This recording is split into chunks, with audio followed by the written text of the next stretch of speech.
Krishna channel में आप सबका स्वागत है। आज हम ज्योग्राफी पढ़ेंगे, तो ज्योग्राफी का पार्ट 4 होगा। ज्योग्राफी में पार्ट 3 तक हम लोग पढ़ चुके थे, पार्ट 1 2 3। अगर आप लोग नहीं देखें तो उसको देख सकते हैं प्लेलिस्ट में जाकर। और ये पार्ट 4 वीडियो है। इसमें हम पढ़ेंगे माउंटेन इन पेनिनसुला इंडिया, मतलब प्रायद्वीपीय जो भारत की पर्वत है उसके विषय में पढ़ेंगे। प्रायद्वीपीय भारत मतलब पेनिनसुला इंडिया जो है, वहाँ पे जो माउंटेन है उसके विषय में जानना है। तो इसमें एक क्वेश्चन आ जाता है बराबर, जैसे वर्ल्ड ओल्डेस्ट फोल्डिंग माउंटेन, मतलब भारत ये विश्व का सबसे पुराना मोड़दार पर्वत कौन सा है, तो उसका आंसर हो जाता है अरावली माउंटेन। तो अरावली माउंटेन के विषय में अब देखेंगे। अरावली माउंटेन जो है वो, इसमें सबसे पहले तो यही है कि पुराना, सबसे विश्व का सबसे पुराना मोड़दार पर्वत है ये। और उसके बाद देखेंगे कि ये अपशिष्ट से मिलके बना हुआ है, तो रेसिडुअल टाइप माउंटेन है, अपशिष्ट पर्वत है। तो जैसे नदियों के अपशिष्ट सबसे बना हुआ पर्वत है ये।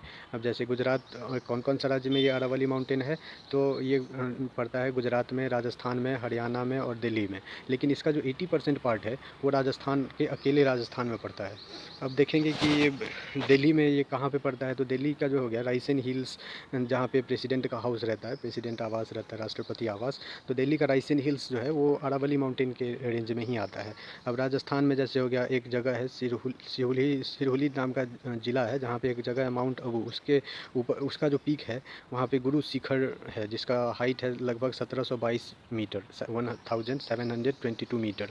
तो इसका उसके बाद देखेंगे कि अरावली माउंटेन जो है वो क्लाइमेट डिवाइडर भी है। अब क्लाइमेट डिवाइडर कैसे है, तो जैसे हमने बताया कि ये रेसिडुअल टाइप माउंटेन है, तो रेसिडुअल सबसे मिलके बना रहता है, तो इसका शेप कुछ इस प्रकार है, होता है, ठीक है। अब जैसे ये विंड कैसे डिवाइड करता है, सपोज ये विंड आता है ईस्ट पार्ट से और ये माउंटेन से टकरा जाता है, तो फिर रेनफॉल जो होता है इसमें वो 50 सेंटीमीटर टू 100 सेंटीमीटर होता है। लेकिन अगर विंड इस डायरेक्शन में चला जाए, ऊपर की ओर, नॉर्थ डायरेक्शन में, तो फिर वहाँ पे रेनफॉल 25 सेंटीमीटर ही हो जाता है। तो ये वेस्ट पार्ट हो गया और ये ईस्ट पार्ट हो गया, बीच में है अरावली माउंटेन। और इसको हम यहाँ पे दर्शाए हैं, जैसे ये इंडिया का मैप हो गया, तो इसमें ये वाला जो पोर्शन है ये अरावली माउंटेन है, अरावली माउंटेन है। अब इसके बाद हम देखेंगे कि ये कौन सा एरिया है, वेस्ट पार्ट का जो है वो मरुस्थलीय क्षेत्र है और इस साइड अर्ध मरुस्थलीय क्षेत्र है, मतलब ये एरिड एरिया है और ये सेमी एरिड एरिया है। अब देखेंगे विंध्याचल माउंटेन के विषय में। विंध्याचल माउंटेन जिसको हम यहाँ पे दर्शाए हैं, ये जो है विंध्याचल माउंटेन।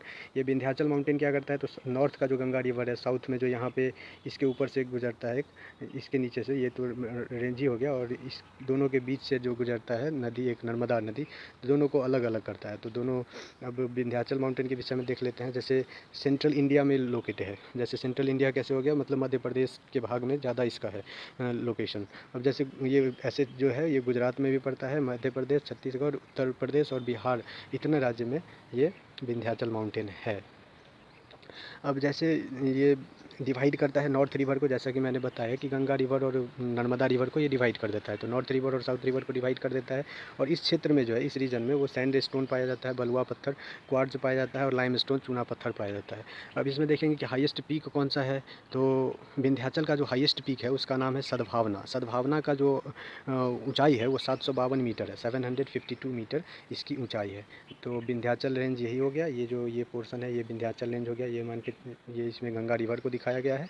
और फिर इधर से यहाँ से एक नर्मदा नदी निकलता है, तो जिसको वो डिवाइड करता है। तो अब ये हो गया। विंध्याचल के बाद हम देखेंगे सतपुड़ा माउंट रीजन है, तो सतपुड़ा माउंटेन रीजन जो है वो कहाँ पड़ता है, तो सतपुड़ा माउंटेन रीजन जो है वो actually south, located in south of Vindhyachal mountain. Vindhyachal mountain जो था ऊपर, उसके नीचे ही, मतलब उसके साउथ में, साउथ मतलब नीचे ही होगा, नीचे ये विंध्याचल माउंटेन है, ये सतपुड़ा माउंटेन है। तो सतपुड़ा माउंटेन का कुछ इस तरह से जो दिखाया गया था मैप में, वो सतपुड़ा माउंटेन कहलाया था। जैसे हम दिखा दे रहे हैं, ये जो है ये शेप का आकृति जो है, ये शेप का जो आकृति है, एक मिनट, ये शेप का जो आकृति है, ये हो गया, फिर ये हो गया, तो ये दिखाया गया है सतपुड़ा माउंटेन को, सतपुड़ा माउंटेन दिखाया गया है। अब इसमें देखेंगे कि सबसे जो मेन पार्ट है इसका, कौन कौन सा मेन पार्ट है, तो ये एक राजपीपला है मेन पार्ट, जो गुजरात और मध्य प्रदेश में पाया जाता है। और महादेव करके है एक, वो भी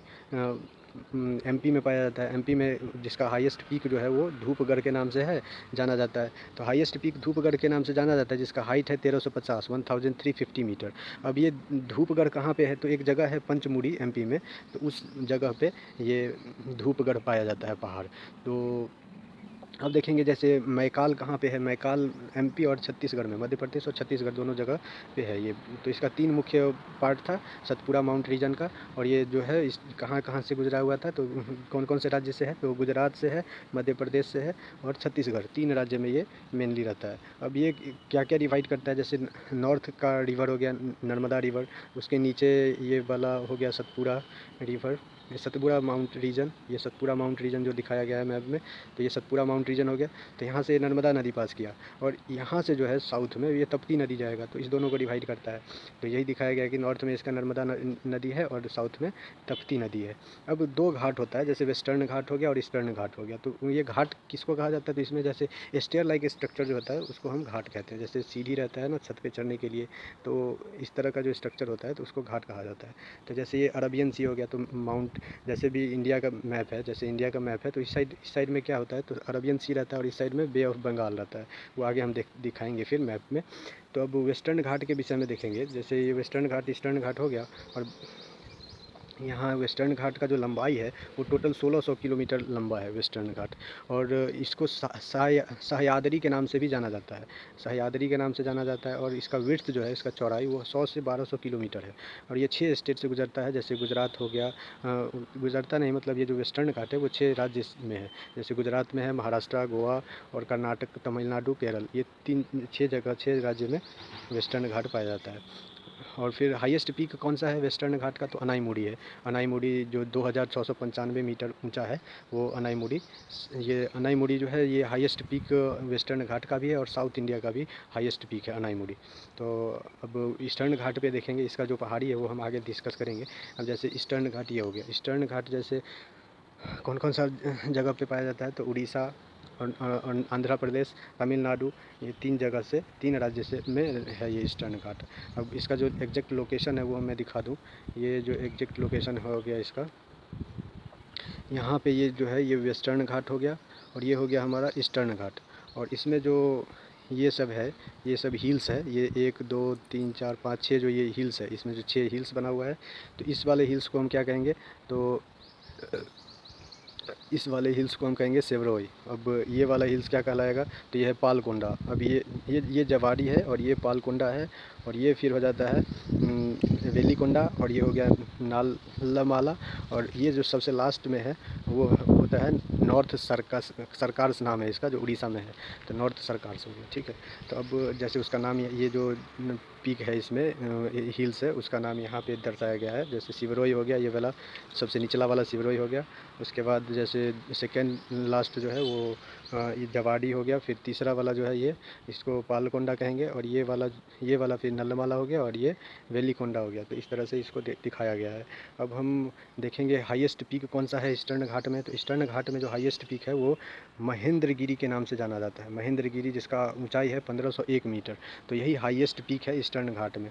अब देखेंगे कि वेस्टर्न घाट में कौन कौन सा हिल्स है, कौन कौन सा पीक है, तो वो देखेंगे। जैसे ये वाला जो दिखाया गया, ये फर्स्ट हो गया, ये सेकंड हो गया, ये थर्ड और ये फोर्थ। तो ये माउंटेन हो गया उसके बीच, मतलब वेस्टर्न घाटी का जो हिल्स है ये इस तरह से है। तो ये जो सबसे ऊपर का हिल्स है वो यहाँ दिखाया गया है, सबसे नीचे वाला यहाँ दिखाया गया और बीच का ये दोनों फिर है। तो इस ऊपर वाले को क्या कहते हैं, तो नीलगिरी के नाम से जाना जाता है। ऊपर वाला नीलगिरी के नाम से जाना जाता है। तो नीलगिरी में जो सबसे पीक पॉइंट है उसको हम दोडबेटा के नाम से जानते हैं और उसका हाइट जो है 2675 मीटर है, मतलब 675 मीटर। अब 2675 मीटर इसको हिंदी में कहेंगे, इसका ऊंचाई है।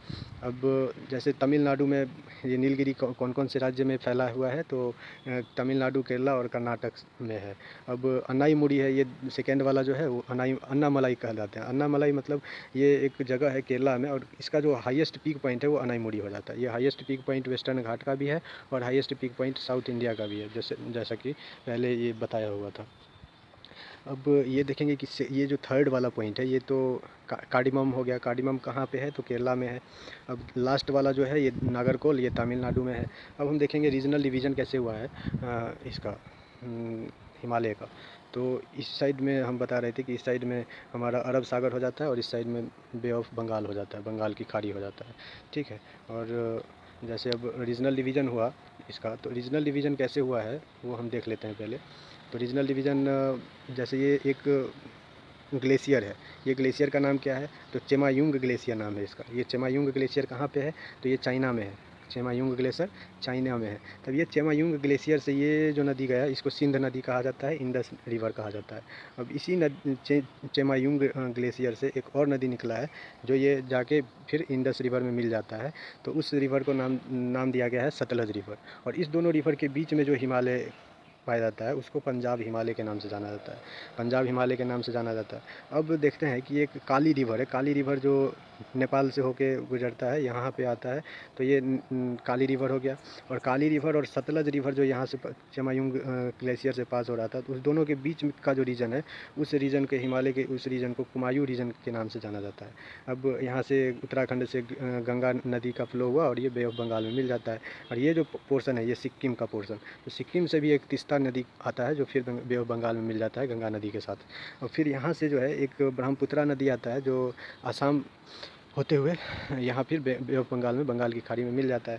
तो अब 2 हिमालय हो गया। कुमाऊं हिमालय जो हो गया वो है ये काली रिवर और सतलज रिवर के बीच का पोर्शन हो गया कुमाऊं रिवर। अब नेपाल हिमालय जो है वो किस किस नदी के बीच में पड़ता है, तो ये काली नदी के बीच में पड़ गया और तीस्ता नदी के बीच में नेपाल हिमालय पड़ गया।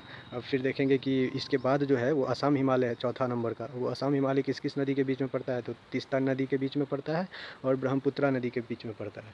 अब इसको हम यही चीज़ हम यहाँ पे रिटेन लैंग्वेज में देख लेते हैं। जैसे रीजनल डिवीज़न हो गया हिमालय का, ये सबसे पहले जो कॉन्सेप्ट था इसका डिवीज़न का वो दिया गया था एस बुरार्ड के नाम से जाना जाता है वो व्यक्ति जिसने ये कॉन्सेप्ट दिया था रीजनल डिवीज़न का। अब फिर जैसे हो गया पंजाब हिमालय। पंजाब हिमालय को हम हिमाचल हिमालय के नाम से भी जाना जाता है और कश्मीर हिमालय के नाम से भी ये पंजाब हिमालय जाना जाता है। तो अब देखेंगे कि ये किस किस नदी के बीच में, ये तो हम देख ही लिए थे, इंडस नदी और सतलज नदी के बीच में ये पंजाब हिमालय पड़ता है।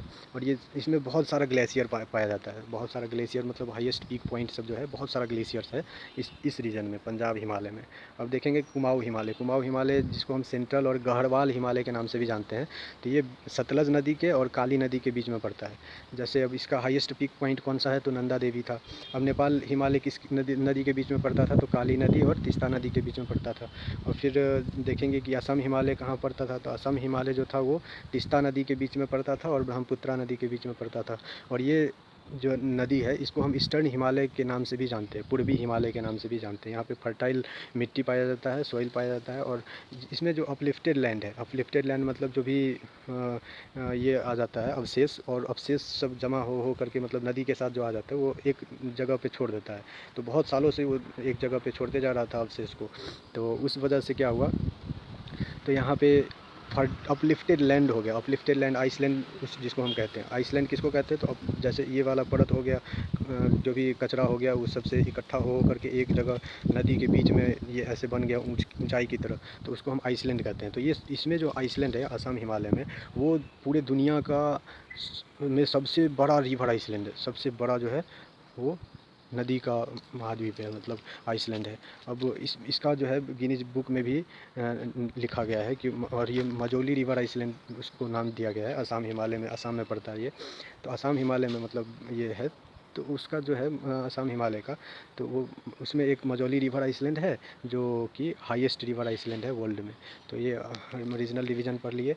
अब अगले क्लास में आगे फिर देखेंगे। थैंक यू, वीडियो देखने के लिए बहुत बहुत धन्यवाद।